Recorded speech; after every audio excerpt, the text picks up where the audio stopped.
Assalamualaikum warahmatullahi wabarakatuh. Perkenalkan, nama saya Akhil Rahmat Ispiredi. Saya berasal dari Kabupaten Kepulauan Anambas, Provinsi Kepulauan Riau. Saya bekerja di SMP Negeri 1 Cimaja Timur. Saya mahasiswa PPG angkatan pertama tahun 2021 Universitas Sunan Gunung Jati, Bandung. Hari ini saya akan praktek mengajar untuk memenuhi uji kinerja UKIM Senin tanggal 13 September 2021 mulai jam 7.45 sampai dengan jam 9.05 di kelas 7A. Terima kasih. Wassalamualaikum warahmatullahi wabarakatuh. Assalamualaikum.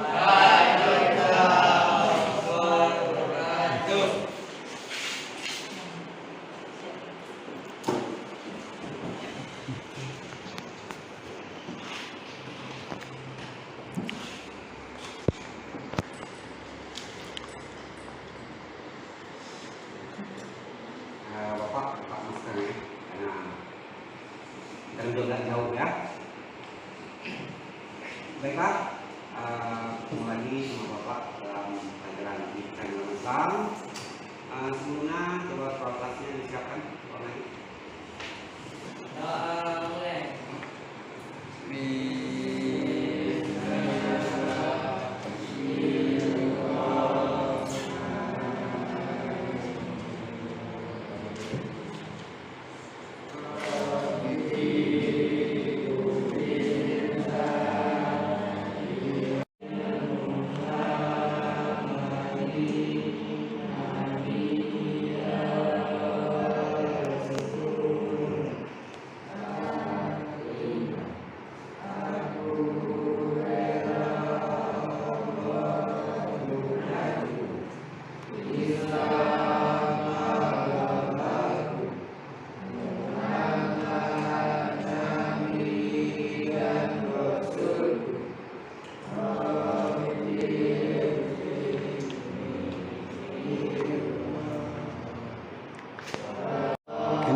Waalaikumsalam warahmatullahi wabarakatuh. Baiklah, mengawali kegiatan kita pada pagi hari ini, terlebih dahulu Bapak mengabsen ya. Bapak absen terlebih dahulu.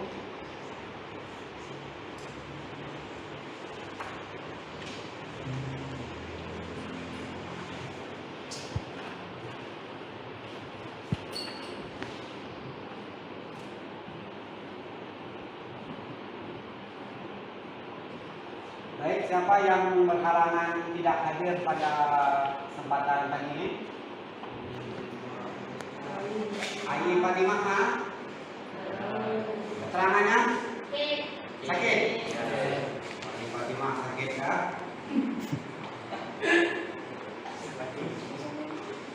Siapa lagi? Bisa. Di masa pandemi ini yang paling penting jaga jarak, cuci tangan, pakai masker ya. Jadi walaupun dalam kelas maskernya dipakai, jaraknya. Oke, baiklah, untuk perlengkapan belajarnya dikeluarkan.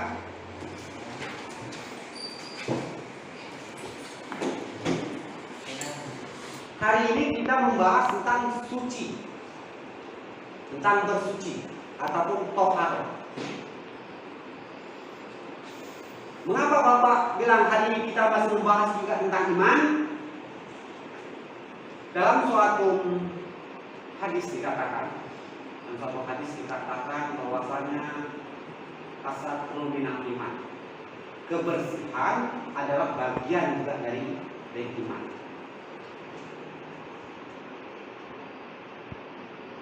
Minggu kemarin kita membahas tentang bagaimana kita iman kepada Allah. Iman artinya percaya. Dengan percaya kita pada Allah, itu bagaimana kita mendekatkan diri kepada Allah. Bagaimana cara mendekatkan diri kepada Allah, yaitu dengan cara melaksanakan perintahnya. Minggu ini kita akan membahas tentang toharoh, bersuci, supaya kita dicintai oleh Allah. Jadi pembahasan kita hari ini tentang memahami ketentuan taharoh ataupun bersuci. Adapun kondisi dasar yaitu menghayati perilaku bersih sebagai mewujudkan. Yang kedua, memahami ketentuan bersuci dari hadas besar dan hadas kecil menurut syariat Islam. Adapun indikator pencapaian yaitu memiliki perilaku bersih sebagai wujud ketentuan bersuci dari hadas besar dan hadas kecil.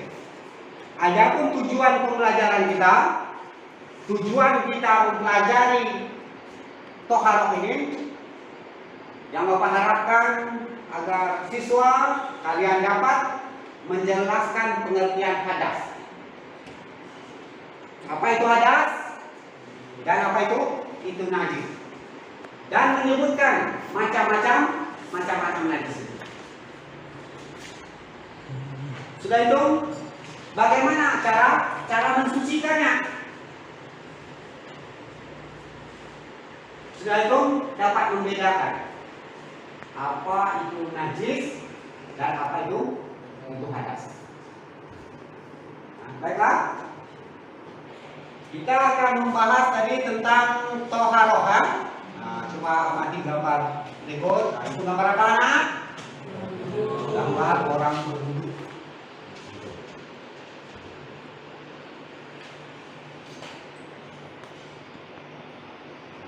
Ini gambar apa? Orang gotong royong. Orang gotong royong. Orang bersih. Ini gambar orang membersihkan lingkungan. Jadi Islam itu sangat memperhatikan tentang kebersihan. Bahwasanya orang Islam itu sangat penting menjaga kebersihan.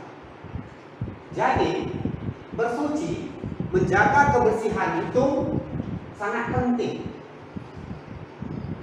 Juga dijelaskan di dalam Al-Quran, Allah berfirman, Innallaha la yuhibbut tawwabin wa yuhibbul mutatahhirin. Surat Al-Baqarah ayat 222.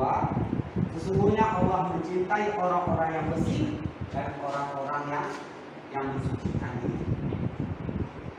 Jadi bab hari ini sangat penting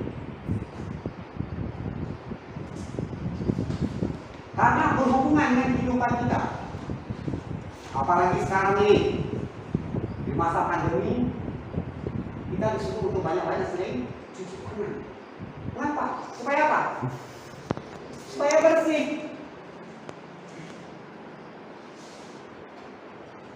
Jadi kebersihan itu sangat penting. Kalian sekolah di sini mandi nggak? Supaya apa? Bersih. Supaya segar. Di dalam kelas ini nyaman nggak? Nyaman. Karena apa? Karena bersih. Bapak mau tanya nih, ada nggak yang suka berlama-lamaan di tempat pembuangan sampah? Kenapa? Bau. Kenapa bau? Karena kotor. Karena tidak bersih. Jadi ruangan kita ini nyaman ya, karena bersih. Kalian juga segar. Karena apa? Karena bersih. Jadi pelajaran toharoh ini sangat penting dalam kehidupan kita. Sangat penting dalam kehidupan kita. Karena berhubungan langsung dengan kehidupan kita sehari-hari. Ingin tahu tentang toharoh? Ingin tahu ya? Toharoh. Apa itu toharoh? Toharoh itu artinya bersuci. Toharoh itu artinya bersuci. Bersuci. Bersuci dari apa? Bersuci yang pertama, bersuci dari najis. Yang kedua, bersuci dari hadas. Apa pengertian dari najis? Ya.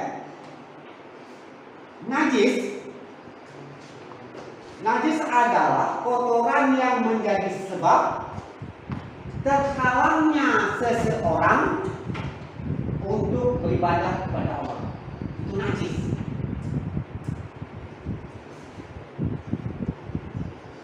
Beribadah kepada Allah contohnya apa? Sholat. Kita mau sholat, tetapi ada najis, terhalang, tidak boleh. Itu pengertian dari najis. Jadi najis adalah kotoran yang menjadi sebab terhalangnya seseorang untuk beribadah kepada Allah. Terhalang.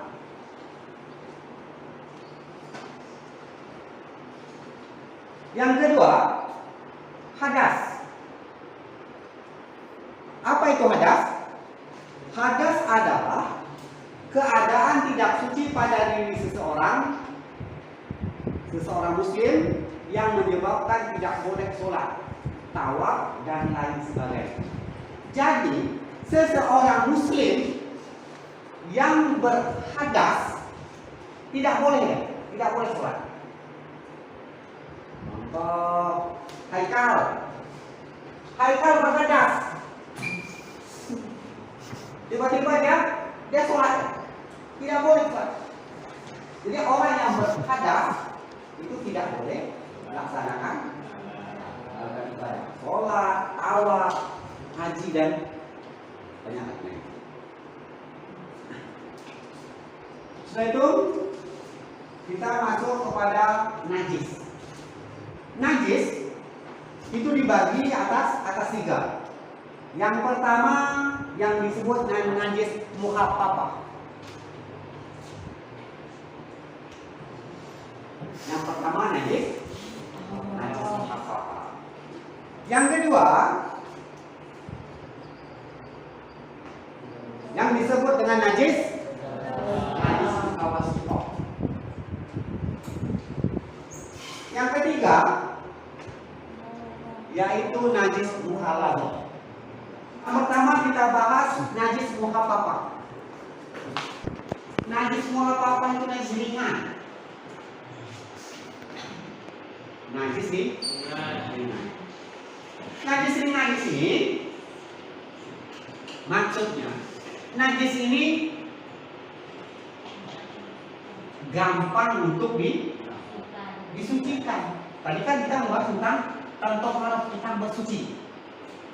Yang namanya bersuci itu sesuatu kotor yang harus kita bersihkan. Itu namanya bersuci. Jadi najis muhaffafah itu najis ringan. Najis ringan maksudnya najis ini gampang untuk dibersihkan. Najis apa saja yang masuk pada najis muhaffafah? Ya. Yang kedua najis mutawasithah, najis sedang.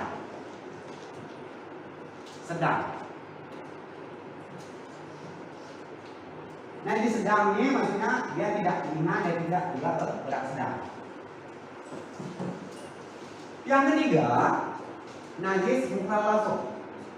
Najis mukhalafah adalah najis berat. Maksud berat di sini, najis ini susah untuk disucikan, dibersihkan. Baik, kita masuk kepada najis kotoran ya. Yang pertama najis mukhafafah. Apa saja yang termasuk kepada najis mukhafafah?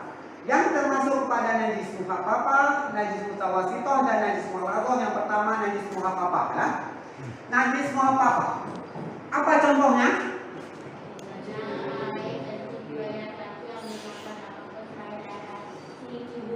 Iya. Jadi najis mukhafafah itu, najis mukhafafah itu cuma satu. Ingat, cuma satu. Gampang apanya? Gampang ingat. Najis yang termasuk kepada najis mukhafafah itu cuma satu, yaitu air kencing ya, ataupun air seni. Bagi laki-laki yang belum makan minum apapun mati berarti ya, kecuali air susu ibunya. Kayak kamu punya adik, adiknya umurnya di bawah 2 belum minum, belum SGM, susu apapun belum, kecuali ASI, air susu dulu. Air kencingnya, air seninya itu termasuk kepada najis apa? Najis kandungan.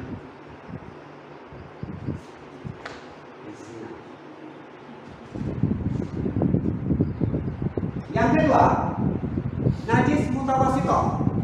Najis mutawasithah itu najis apa tadi? Najis sedangnya. Yang termasuk kepada najis yang sedang, yang pertama bangkai. Apalagi yang masuk pada najis mutawasithah? Air seni, nanah, banyak. Jadi najis mutawasithah ini kotoran, banyak kotorannya, macam-macamnya.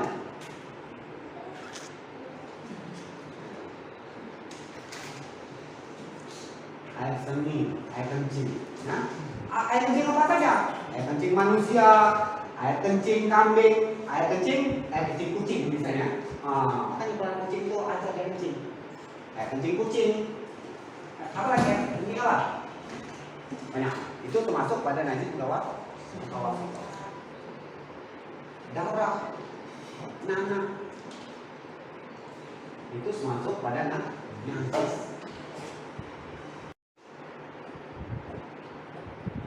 Sudah itu, jadi najis mutawasithah banyaknya.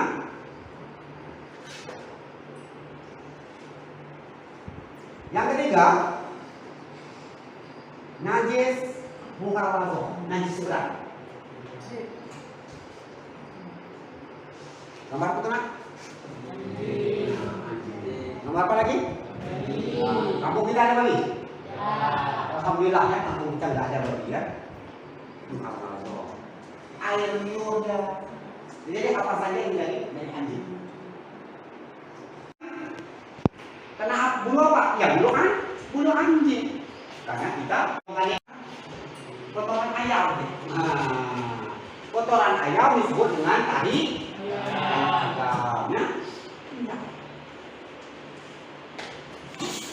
Berarti baju sepatu kita kotor. Karena apa? Terkena. Berarti harus kita bersihkan, kita sucikan. Bagaimana cara mensucikannya? Yaitu dengan mengalirkan air pada benda yang terkena najis.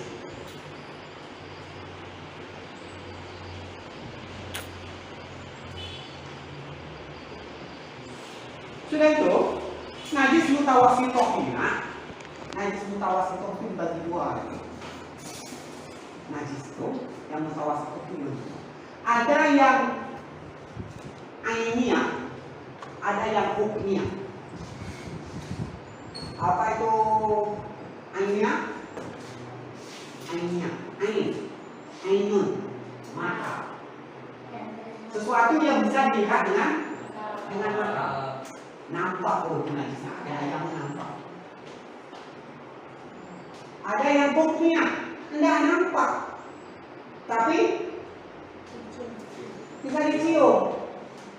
Contoh, anak kita kena air kencing, pesing, tapi tidak kering kan, kenapa? Tapi baunya pesing. Secara hukum itu celana kita terkena najis. Jadi celana kita itu harus dialirkan airnya dan dibasahi. Kalau dia terkena apanya? Terkena teh ayam, dia tersin sampai teh ayam ini hilang dari celana kita. Sudah itu apa lagi? Baunya juga hilang. Celana kita itu so. Yang ketiga, yaitu najis mukhalathah. Najis mukhalathah itu najis yang berat. Cara mensucikannya, membasuh sebanyak 7 kali. Dibasuh, dicuci sebanyak 7 kali. Salah satunya dengan menggunakan air yang bercampur dengan air tanah. Nah, contohnya nih, contoh sepatu kamu, makanya sepatu kalau malam itu masuk di rumah ataupun di teras ditutup, supaya karena sekarang di kampung kita kan punya anjing, nanti gigit anjing. Sekali pagi lihat sepatunya sampai mana? Sampai di lapangannya ini mah ya. Berarti anjing itu dia bawahnya pakai gigit. Yang namanya gigit terkena apanya?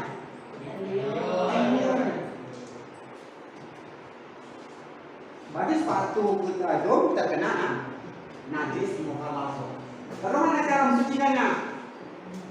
Dicuci sebanyak 7 kali, salah satunya dengan air. Nah, apalagi yang hobi darah anjing. Nah, itu ada darah anjing.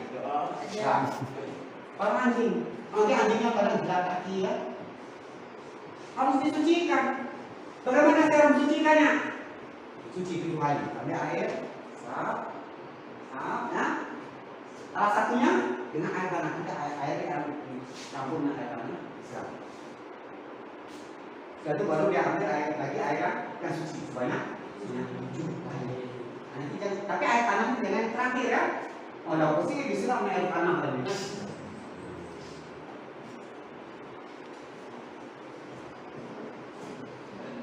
Air tanah itu ya.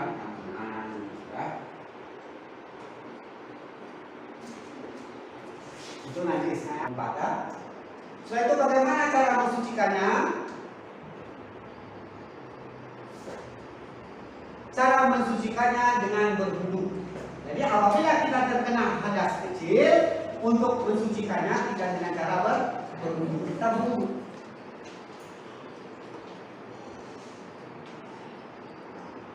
Apabila berwudu kita menggunakan apa? Menggunakan air. Wudu pakai air. Apabila tidak air tidak ada, atau sesuatu hal kita tidak boleh kena air, maka boleh diganti dengan tayamum.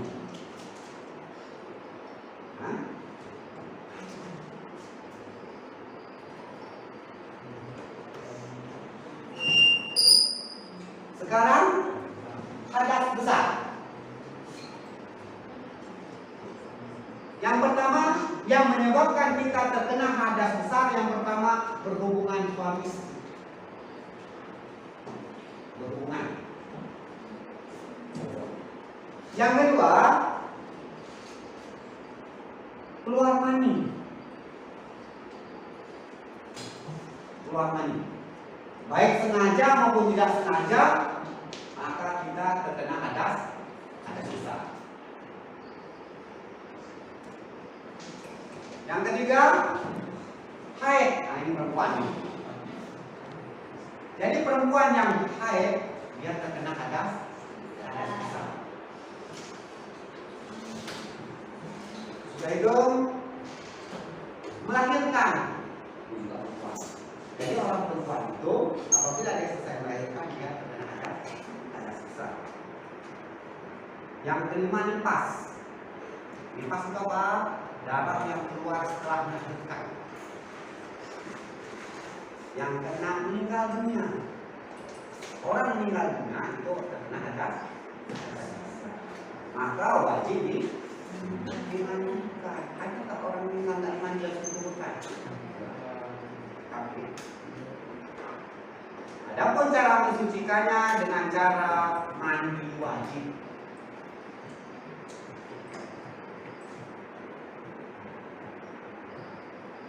Jadi hadas besar. Kalau hadas kecil dengan cara berwudu, ya. Kalau hadas besar dengan cara mandi wajib. Kamu pergi sekolah mandi ya? Mandi, ya, mandi. Mandi apa? Mandi aja. Itu basah terkenal ya? Mandi. Jaga. Jadi apa saja yang orang itu mandi wajib mandi. Kalau dalam bahasa Arab mandi junub. Mandi junub. Mandi janabah. Kalau bahasa Arab mandi wajib. Yang pertama berhubungan suami istri. Yang kedua keluar mani. Walaupun kita baru selesai mandi kan kayak keluar mani, kita wajib mandi junub. Haid, menstruasi ya ini bagi perempuan ya. Terutama perempuan yang sudah haid. Apabila telah selesai haid, maka dia wajib mandi junub ataupun mandi wajib.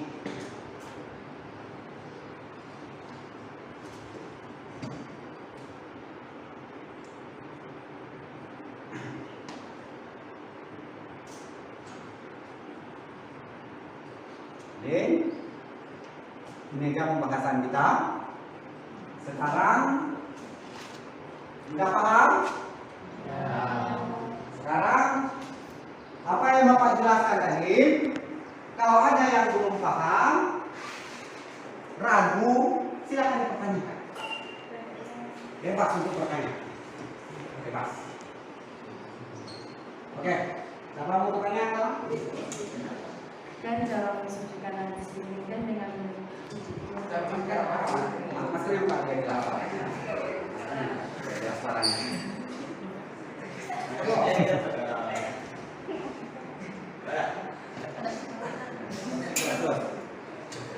kan cara mensucikan najis ini kan dengan mempercikan air yang suci pada permukaan yang dimaksud air yang suci itu apa Pak?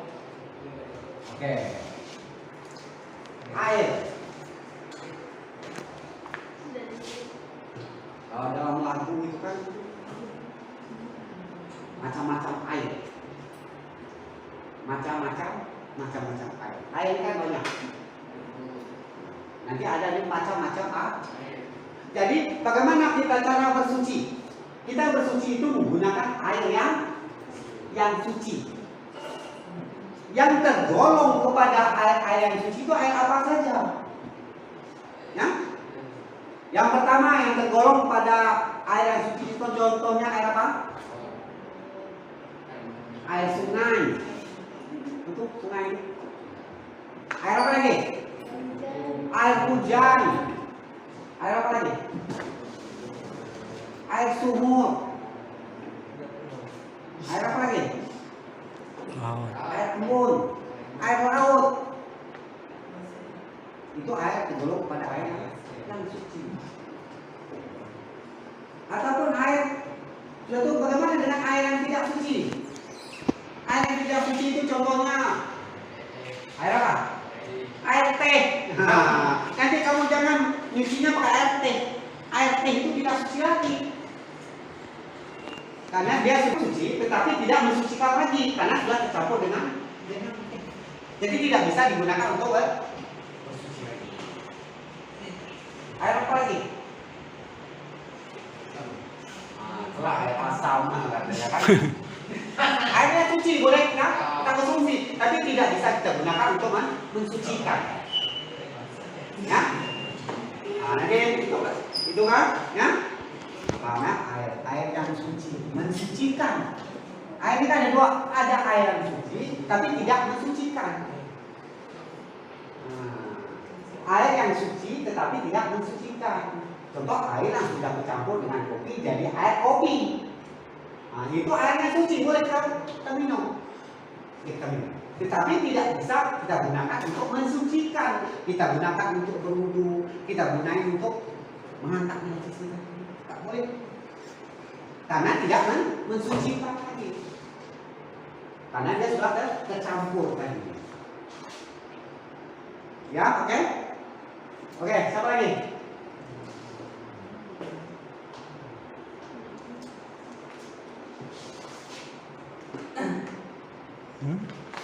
Kamu?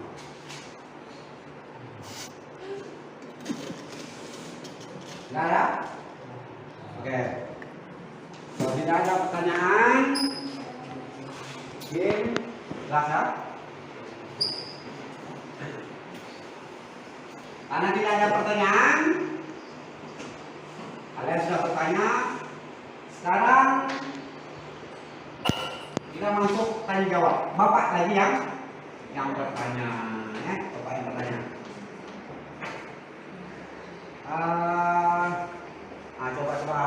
Coba kamu. Yang termasuk kepada najis muka papan itu apa saja? Apa lagi? Cuma satu ya. Oke. Nah, kamu Ali.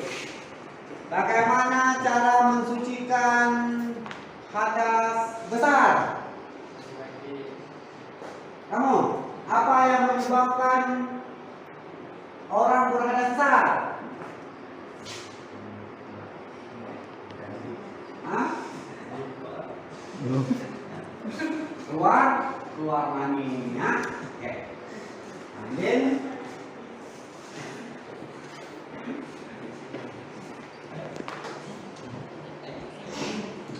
Sebelum kita masuk kepada tes, Bapak mau salah seorang dari kalian untuk merangkum pembahasan kita hari ini. Ayo, coba siapa? Coba adik ya.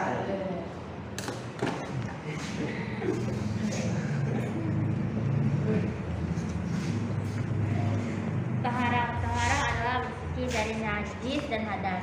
Najis adalah kotoran yang dapat menyebabkan terhalangnya seseorang untuk beribadah kepada Allah. Najis terbagi menjadi tiga, yaitu najis ringan, sedang, dan berat. Hadas adalah keadaan tidak suci pada seorang muslim yang menyebabkan ia tidak boleh salat, tawaf, dan sebagainya. Hadas terbagi menjadi dua, yaitu hadas besar dan hadas kecil. Ya, baik. Mungkin cukup sampai di sini. Tugasnya silakan dikerjakan di rumah, kumpulkan belajar. Mungkin cukup sampai di sini pertemuan kita hari ini. Dan kurang Bapak mohon maaf, Bapak mengucapkan dengan wabillahi taufiq wal hidayah. Assalamualaikum warahmatullahi wabarakatuh.